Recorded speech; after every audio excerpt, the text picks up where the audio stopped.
한 주간 잘 지내셨습니까? 네, 우리 옆에 있는 분들하고 한번 인사하십시다. 하나님만 사랑하며 삽시다. 네, 여러분, 우리가 하나님만 사랑하자라고 이렇게 인사했는데, 하나님을 사랑하는 것은 여러 가지로 나타나는데, 하나님을 사랑하는 것을 가장 확실하게 확인할 수 있는 것은 내가 이웃을 어떻게 대하는가를 보면 하나님을 사랑하는지 사랑하지 않는지 알 수 있다고 합니다. 왜냐하면 하나님 사랑은 반드시 이웃 사랑으로 나타나기 때문에 사도 요한은 요한일서에서 눈에 보이는 형제를 사랑하지 않으면 하나님을 사랑하는 것이 아니라고 이야기를 했습니다. 그러니 하나님 사랑과 이웃 사랑은 뗄 수 없는 관계에 있다라는 겁니다. 여러분, 이웃을 내가 어떻게 대하느냐, 이웃의 한 사람 한 사람의 권리와 생명과 여러 가지 이웃의 환경들을 내가 열심히 돌아보고 또 섬기며 함께 나누며 살고 있는가, 아니면 나만을 생각하며 살고 있는가 돌아보면 내가 하나님을 사랑하는가 사랑하지 않는가 알 수 있다라는 겁니다. 오늘 우리가 함께 읽었던 이 말씀도 보십시오. 우리가 하나님을 사랑한다고 하면 반드시 이웃을 사랑하고, 하나님을 목숨 다해 사랑한다면 이웃을 내 목숨처럼 사랑해야 된다라는 것을 분명히 말씀하는데, 여러분, 한동안 이 OTT 시장이라고 하죠. 온라인 이런 드라마, 영화 이런 곳에서 많은 영향력을 행사했던 중증외상센터라는 드라마 혹시 보셨습니까, 여러분? 좀 시간이 흘러갔지만 저는 이 중증외상센터라는 이 드라마를 보면서 주인공으로 나오는 백강혁 의사의 한마디 한마디가 참 가슴에 와닿는 이야기가 많이 있었습니다. 우리가 살아가는 이 세상의 현실을 보면 병원을 운영하고 또 그 가운데 의사로 일하는데도 항상 두 가지가 결정적인 순간에 충돌한다라는 겁니다. 내가 처음 의사가 될 때 의사로서 이상을 꿈꾸고 또 의사로서 내가 하고자 했던 꿈이 하나가 있다면, 또 하나는 현실적으로 내가 이것을 행함으로 말미암아 어떤 이익을 얻을 것인가. 그러니까 이상과 현실이 항상 충돌한다라는 겁니다. 저는 중증외상센터라는 이 드라마를 통해서 의료 드라마이지만 거기에 담겨져 있는 의료 이야기보다 더 중요한 것은 사람의 생명을 어떻게 생각하는가. 사람의 생명이 위기 상황에 놓였을 때 운영과 이익을 생각하며 선택을 할 건가, 운영, 이익, 돈, 이 모든 것은 다 내려놓고 한 생명의 소중함과 가치를 생각하며 거기에 혼신의 힘을 쏟을 것인가. 이 선택의 문제를 이 드라마는 분명하게 우리에게 보여줬다라고 생각을 합니다. 어떻게 보면 이 백강혁이라는 의사는 좋은 대학을 나온 것도 아니고 특별히 어떤 공과가 있는 의사도 아닙니다. 그러나 분명한 거 한 가지는 그가 생명을 살리기 위해서 자신의 모든 것을 쏟아부었다라는 겁니다. 그래서 그는 한국대학교 병원을 선택했고, 이 병원에 거의 고사되어 가고 있는 중증외상센터를 살려냅니다. 살려내는 방법은 한 가지였습니다. 이곳에 오는 사람은 어떤 방법을 동원해서라도 살려낸다. 그는 이런 얘기를 했습니다. 그렇게 집중하면서 생명에 인색한 시대는 이제 끝나야 한다.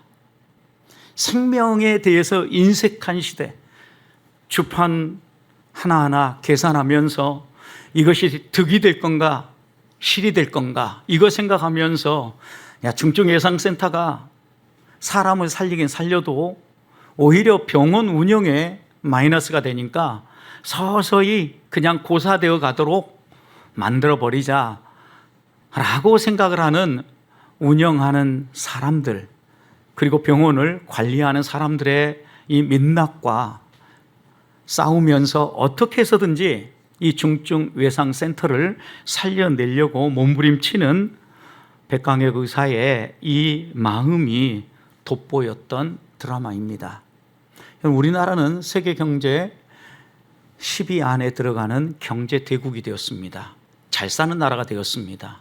여러분, 그런데 정말 잘 사는 나라입니까? 잘 사는 나라에서 응급실을 구하지 못해서, 응급실에서 자기 이 다급한 상황에 치료를 받지 못해서 뺑뺑이를 돌아야 하는 안타까운 이 의료 현실을 우리는 다시 한 번 더 점검해 봐야 합니다. 한 나라가 얼마나 국격이 있고 한 나라가 얼마나 잘 사는 나라인가는 그 나라가 그 나라에 살아가고 있는 국민의 생명을 어떻게 대하는가를 보면 알 수 있다고 합니다. 이 말은 또 한편으로 국민의 죽음에 대해서 어떻게 대하는가를 보면 그 나라가 국격이 있는 나라인지 그렇지 않은 나라인지 알 수 있다는 겁니다. 한 사람의 생명을 헌신처럼 여기는 나라는 결코 잘 사는 나라라 할 수 없습니다. 한 사람의 생명이라도 안타까워하면서 응급실 뺑뺑이가 사라지고 바른 의료 서비스가 진행되어지며 건강하게 살아갈 수 있는 기회가 차별되어지지 않고 제공되어지는 나라가 잘 사는 나라입니다. 저는 이 드라마 마지막 장면을 잊을 수가 없습니다. 이 백강혁이라는 의사가 한국대학교 병원 원장 자택에 찾아가서 대화를 하죠. 그 응급실에서. 본인이 어떻게 의사가 되기로 결심을 했는가 그 얘기를 합니다. 자신이 의사 가운을 입기로 결심한 것은 아버지의 죽음 때문이었다라는 겁니다.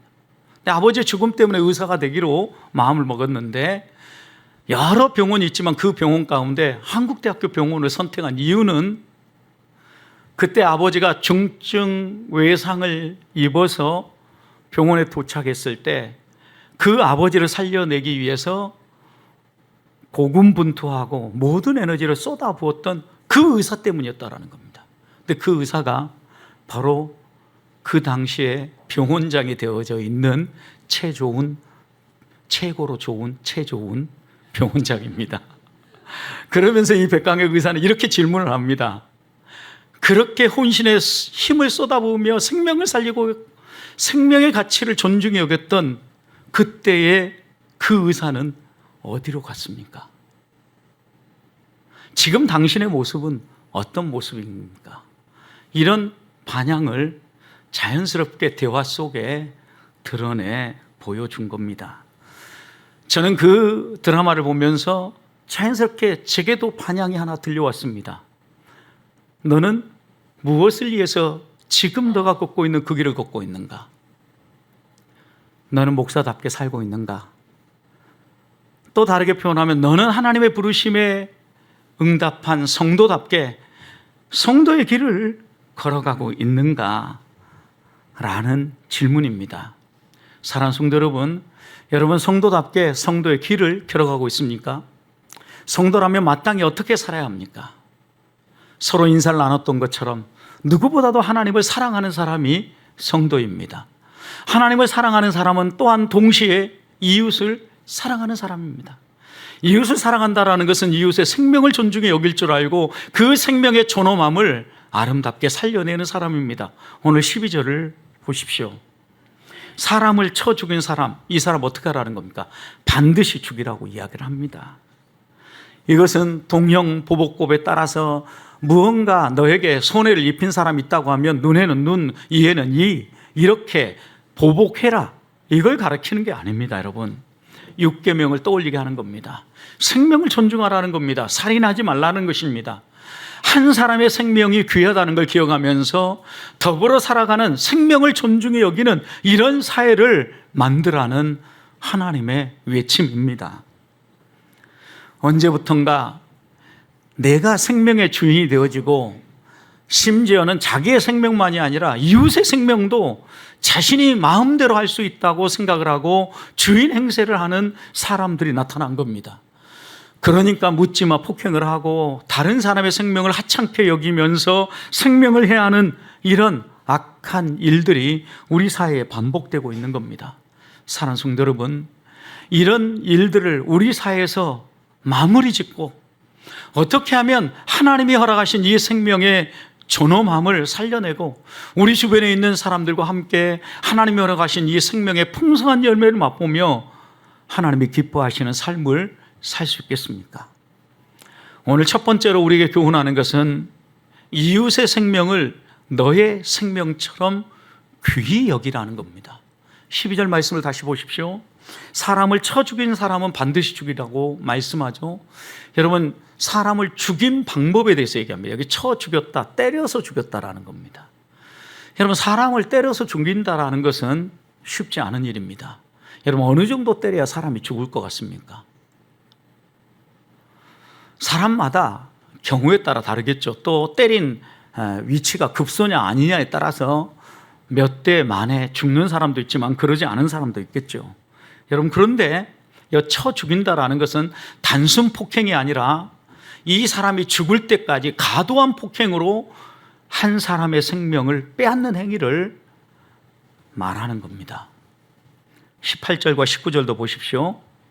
사람이 싸우다 보면 이런 상황이 벌어진다라는 거예요. 화가 납니다. 그런데 상대방과 싸우는데 내가 그냥 싸워서 상대방을 해볼 수가 없습니다. 주먹으로 치는데 이 주먹으로 안 되겠다 그러면 어떡합니까? 도구를 동원합니다. 가까이 눈에 보이는 게 돌입니다. 돌을 들어서 때렸습니다. 여러분, 그 상황을 이야기하는 겁니다. 그의 상대방을 쳤지만 그가 죽지 않고 자리에 누웠다가 지팡이를 짚고 일어서면, 여러분, 그러니까 이것은 우발 충동에 의한 폭행인 거죠. 이 사람과 관계 속에서 이런 폭행으로 인해서 이 사람이 누웠다가 다시 일어나면 그 사람이 형벌을 면하지만 이 사람이 누워있는 동안 손해를 입은 것, 또 치료비가 들어가는 것, 이 모든 걸 어떻게 하라는 거예요? 완치될 때까지 배상하라는 거예요. 누구나 실수할 수 있기 때문에 이런 일들을 이야기하는 겁니다. 그런데 여러분, 12절 말씀처럼 쳐서 죽인다라는 것은 단순 폭행이 아니라 죽을 때까지 너 죽어라라고 패는 거예요. 여러분, 이것에 대해서는 하나님은 반드시 죽이라고 이야기를 합니다. 생명을 존중히 여기지 아니하고 남의 생명이라고 내가 주인 행세하며 함부로 대하는 사람에 대해서는 역시 그 사람도 동일하게 생명을 거두라고 말하고 있는 겁니다. 22절도 보십시오. 사람이 서로 싸웁니다. 그런데 임신한 여인을 때려가지고 태아가 낙태되어진 경우입니다. 이런 경우에는 여러분, 이 사람만이 아니라 태아를 임신한 여인도 죽었다면 조건이 다르지만 태아만 죽었다고 하면 그 태아의 아버지, 여인의 남편이 요구하는 배상금을 배상하라는 거예요. 그런데 그 배상금도 어느 정도 사회적 통념과 일반적으로 규정한 규정 안에 있어야 됨을 재판장의 판결에 따라서 배상하라라고 말씀한 겁니다. 여러분, 이런 걸 보면 우리가 사람과 인간관계에서 사회에서 일어날 수 있는 여러 가지 우발적 사고라든가 어려움에 대해서 성경은 분명히 이야기하고 있는 겁니다. 그런데 그러지 않고 의도적으로 상대방을 폭행하고 의도적으로 상대방의 생명을 해한 경우에 대해서는 반드시 죽이라는 거죠. 더 선명하게 13절과 14절을 보십시오. 만일 사람이 고의적으로 한 것이 아니라 나 하나님이 사람을 그의 손에 넘긴 것이면 내가 그를 위하여 한 곳을 정하리니 그 사람이 그리로 도망할 것이요. 이 얘기는 과실치사에 해당되는 겁니다. 계획하지 않았고 과실치사로 사람이 죽었을 경우에는 하나님이 정한 곳, 그곳이 어디입니까? 도피성이죠. 도피성으로 피하라는 거예요. 여러분, 그러면 그 사람의 생명이 보존될 것을 말씀한 거죠. 그런데 그 다음 보십시오. 14절. 사람이 그 이웃을 그 다음 어떻게 죽였어요? 고의적으로 죽인 거예요. 폭행을 하는데 죽으라고 팬 거예요. 그런데 진짜 죽었어요. 여러분, 이러면 어떻습니까? 너는 그가 내 제단에 피해서 도피성을 피하고 성전에 피해서 제단 뿔을 붙잡고 있다 할지라도 어떻게 하라고요? 그 사람이 제사장이라 할지라도 끌어내서 죽여라. 왜? 고의적 살인이기 때문에. 생명을 존중하지 않고 내가 생명의 주관자이고 내가 타인의 생명도 내 마음대로 할 수 있다라는 교만한 마음을 가진 이런 사람에 대해서는 하나님이 반드시 심판하고 죽이라고 말씀하고 있는 겁니다. 이 말씀을 통해서 하나님이 분명히 우리에게 이것을 말씀하는 겁니다. 생명의 주관자는 하나님이다. 우리가 생명을 주관할 수 없다. 타인의 생명을 내 마음대로 주관하려고 하는 것은 교만한 마음이다. 이런 마음을 가지고 타인의 생명을 해하는 사람은 반드시 심판해라 라고 말씀하시는 겁니다. 심지어 다른 죄들에 대해서는 때때로 속전을 내고 속죄를 하겠지만 민수기 35장 31절 말씀을 보면 사람을 죽일 때 고의로 사람을 죽인 경우에는 절대 생명의 속전을 받아주지 말라고 그랬습니다. 생명의 속전을 받지 말고 반드시 이런 사람은 처형해라 라고 규정을 합니다.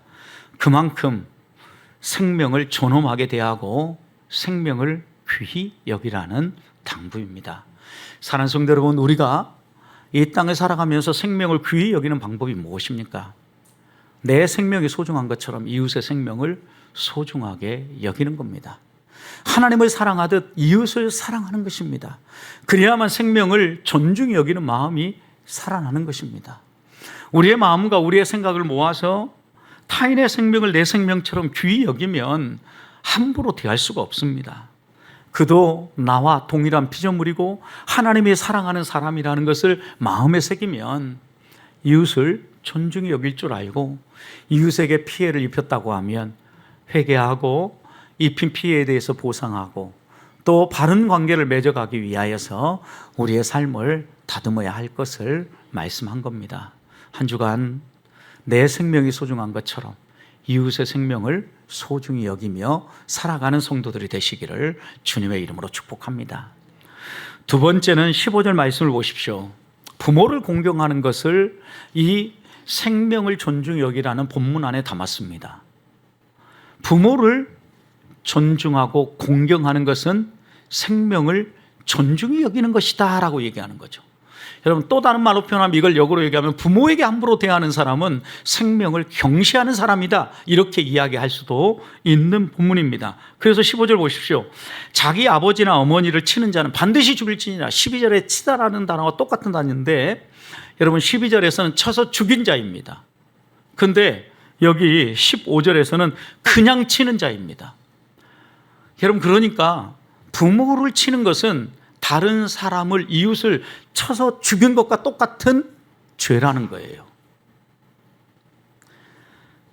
하나님은 우리에게 부모를 허락하실 때 하나님의 대리인으로 우리에게 허락하셨음을 잊지 말아야 합니다. 하나님이 우리를 돌보시고 하나님이 우리의 생명을 지켜주시는 것처럼 부모님이 한 사람이 이 땅에 태어났을 때 하나님의 대리자가 되어서 양육하고 돌보고 그 생명이 아름답게 세워지도록 돌보고 있지 않습니까?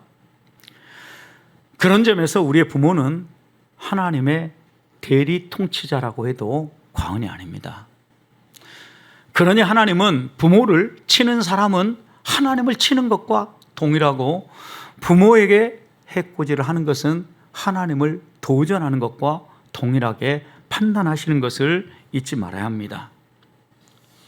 하나님을 우리는 아버지라고 부르며 신앙생활합니다. 여러분, 이 표현 속에 왜 하나님을 아버지라고 우리가 부르며 나아가겠습니까? 아버지와 자녀의 이미지가 하나님과 우리의 관계를 표현하는 이미지라는 거죠. 여러분, 그렇다고 하면 우리의 육신의 아버지는 하나님이 이 땅에 허락하신 우리의 대리인입니다. 대리 아버지예요. 그렇기 때문에 부모에 대해서 존중히 여기고 또 부모를 공경하는 것은 생명을 존중히 여기는 것과 동일하다라고 말씀하는 겁니다. 단순히 폭행만이 아닙니다. 17절 보십시오. 자기 아버지나 어머니를 그 다음 어떻게 하는 사람? 저주하는 자는 어때요? 또 동일하게 죽이라는 거예요. 그러니까 그냥 육체적 폭행만이 아니라 언어적 폭행에 대해서도 이 사람은 사형죄에 해당된다라고 이야기를 하는 겁니다. 부모를 저주하고 욕하는 행위는 자신의 생명을 해하는 행위, 자살 행위나 마찬가지라는 거예요. 왜요? 부모로부터 내가 나왔고 부모를 통해 하나님은 오늘의 내가 있도록 세워주셨기 때문입니다. 그래서 부모와 우리의 관계가 바로 설정되지 않으면 생명을 존중하고 이 땅을 하나님의 백성답게 살아가는 삶은 무너져 버리는 것입니다. 특별히 가정의 달을 앞두고 우리가 다시 한번 마음에 새겨야 될 것은 나는 나를 낳아준 부모 어떻게 대하며 관계를 맺고 있는가 다시 돌아봐야 합니다. 한동안 고부간의 갈등이라는 이 표현 때문에 가정마다 아픔들이 많았습니다. 요즘은 이런 표현들이 많이 사라지는 것 같습니다. 문화가 달라진 것 같기도 하지만 또 한편으로는 서로가 선을 넘지 않으려고 예를 쓴다라는 생각을 합니다. 왜냐하면 시부모님들은 며느리를 대할 때 적절한 선을 지키면서 대합니다. 며느리도 시부모에게 역시 그렇게 대합니다. 그러다 보니까 예전에 비하면 고부간의 갈등이 훨씬 더 줄어들어가는 것 같습니다. 그러나 여전히 시부모로서의 자신의 권리를 주장하고 며느리로서의 자기의 위치를 주장하면 지금도 고부간의 갈등은 그대로 존재하지 않습니까? 여러분, 그런데 생각해 보십시오. 고부간의 갈등, 그 다음에 장인 장모님과의 갈등, 이것은 말이 안 되는 갈등입니다. 왜냐하면 우리가 서로 사랑해서 남남이었던 사람이 만나 한 가정을 이루고 부부가 될 때 이렇게 서약을 하죠. 내가 평생 이 사람과 함께 살겠습니다. 둘이 한 몸을 이루어 부부가 되겠습니다. 가정을 이루겠습니다. 하나님 앞에서 서약을 합니다. 여러분, 부부가 된다, 한 몸을 이룬다라는 의미가 무엇입니까? 아내의 아버지, 아내의 어머니는 나의 아버지, 나의 어머니로 모시겠다는 고백입니다. 남편의 아버지, 남편의 어머니를 나의 아버지, 나의 어머니로 모시겠다라는 고백입니다. 그러니 시부모님이라고 그리고 장인, 장모님이라고 함부로 대하는 것은 아버지에게 함부로 대하고 어머니에게 함부로 대하는 것과 마찬가지라는 거죠. 왜요? 둘이 한 몸이니까. 그래서 우리들은 우리가 법적인 관계에 의해서 맺어진 이런 가족 관계를 할지라도 부모와 자녀의 관계를 반드시 지켜야 합니다. 시부모라고 함부로 대해서도 안 되고 장인 장모라고 해서 함부로 대해도 아니 된다는 겁니다. 오늘 우리가 살아가는 이 시대는 100세 시대를 맞이하고 있습니다. 나이 드신 어른들이 그만큼 많아지는 시대가 되었다라는 겁니다. 나이가 들어서 이제는 노동력도 없고 그 다음에 벌이도 없고 자산도 없어서 부모들을 함부로 대하는 못된 젊은 세대들이 있습니다. 저는 우리 그리스도인만큼은 그렇게 살아서는 안 된다라고 생각합니다. 왜요? 성경은 이런 사람은 사형죄에 해당된다고 말하기 때문입니다. 사랑하는 성도 여러분, 생명을 존중하게 여기고 생명의 존엄함을 이 땅에 살려내는 방법이 어디에 있겠습니까? 내가 이 땅에 사람답게 살아갈 수 있도록 낳아주시고 길러주신 부모를 돌아보는 것입니다. 다가오는 한 주간 동안 평소에 자주 전화 드리지 못했다면 부모님께 좀 전화도 드립시다. 그리고 또 찾아뵙고 인사도 드립시다. 부모님 마음에 기뻐하는 일이 무엇인가 생각하면서 그 기뻐한 일을 함께 나누고 부모님을 공경함으로 생명을 존중히 여기라는 하나님의 이 말씀을 우리의 삶 가운데 실천해가는 성도들이 되시기를 축복합니다. 마지막으로 16절 말씀을 보면 생명을 존중히 여기고 생명의 존엄함을 지키는 방법은 내 이익 때문에, 내 마음의 필요 때문에, 탐욕 때문에 다른 사람의 인권을 유린하지 않는 겁니다. 16절을 보십시오. 사람을 납치한 자가 그 사람을 팔았든지 자기 수하에 두었든지 그를 어떻게 하라고요? 반드시 죽이라는 거예요. 여러분, 유괴죄 그리고 납치죄, 사형죄라는 거예요. 성경은. 여러분, 왜 그렇습니까? 사람을 납치하는 목적이 무엇입니까? 자기 이익을 위한 거예요. 인신매매를 한다. 아니면 여기 자기 수하에 두었다라는 건 뭐예요? 그 사람의 자유를 속박해서 노동력을 갈취하려고 하는 거예요. 어떻게 보면 나의 필요와 나의 이익 때문에 타인의 인권을 침해하는 행위를 사형죄에 해당된다라고 성경은 말하고 있는 겁니다. 인간을 물건처럼 취급하고 하나님의 형상을 따라 지음받은 이 존엄한 존재를 함부로 대하는 행동에 대해서 성경은 사형죄에 해당된다라고 이야기를 한 겁니다. 실제로 우리가 살아가는 이 세상의 여러 문화와 아픔들은 반복되기 마련입니다. 여러분, 미국에서 노예 제도가 해방되어질 때 얼마나 큰 아픔이 있었습니까? 4년 동안 남북이 전쟁을 했습니다. 남쪽은 농업이 중심이었고 북쪽은 공업이 중심이었지 않습니까? 남쪽의 농업 중심인 사회는 노예가 필요했고 북쪽의 공업 중심인 이 사회는 일할 일꾼이 필요했습니다. 그러다 보니까 이 링컨 대통령이 출마하면서부터 남북 간의 전쟁이 시작되었는데 4년 동안 이 전쟁이 마무리되고 끝날 때까지 수많은 사람들이 죽어갔습니다. 무엇 때문에 싸웠습니까? 서로의 필요 때문에 싸운 겁니다.